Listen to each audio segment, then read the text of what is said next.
Good morning everybody, this is Kausam ma'am with you. Today we are going to start new lesson, Democratic Government, Session 1. To start the lesson, first of all you have to understand what is a government. A government is a group of people that have the power to rule in a territory, that is area or country according to the administrative law.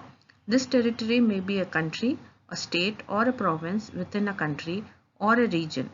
Government make laws, rules and regulations, collect taxes and print money. From this lesson, we are going to start a subheading, what does a government do? In our times, every country needs a government to take decisions and get things done.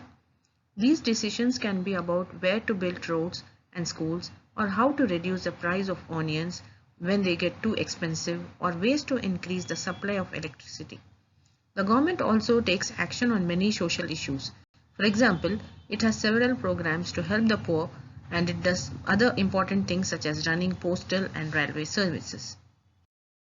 The government also has the job of protecting the boundaries of the country and maintaining good relations with other countries. It is responsible for ensuring that all its citizens have enough to eat and have good health facilities. When there are natural disasters like cyclone or an earthquake, it is the government that mainly organizes aid and assistance for the people. If there is a dispute or if someone has committed a crime, people go to a court. Courts are also a part of the government. When human beings live and work together, they need an organization to take decisions for the common good. Some rules have been made that apply to everyone. For example, there is a need to control resources and protect the territory of a country so that the people can feel secure. Government do this on behalf of the people by exercising leadership, taking decisions and implementing them among all the people living in their territory. Types of government. In the previous chapters, we have learned about how the people of a tribal society govern themselves, how male members of different families of the tribe gather to discuss and decide, and how the headman implements those decisions, etc. These are the facilities provided by the government, that is railways. The first picture shows the Kachiguda railway station of Hyderabad, and you have postal services and the Supreme Court of India. The tribal society, how they govern themselves, how male members of different families of the tribe gather to discuss and decide, how the headman implements those decisions, etc. This system works well in situations where the number of people is less. But do you think it will work if the society had thousands or lakhs of families? What kinds of problems will they face?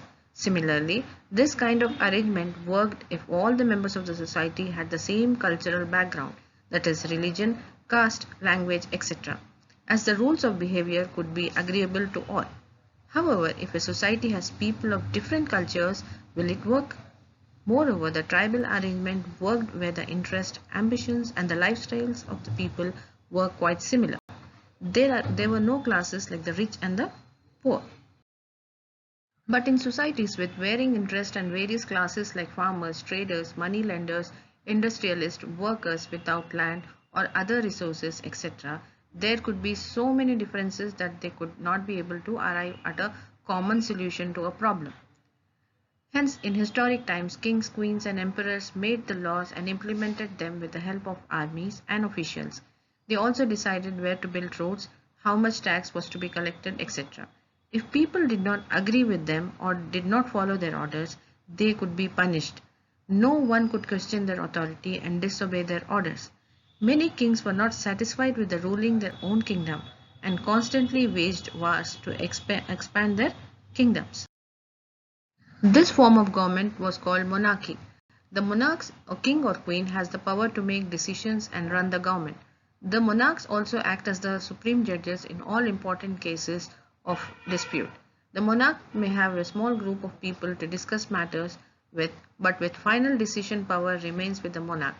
Monarchs do not have to explain their actions or defend the decisions they take. Now it's question time. We have two questions for you. List a few activities of the government that you came through this part of the lesson. In which system were there more wars, monarchy or tribal democracy? Give reasons. Thank you. Have a good day.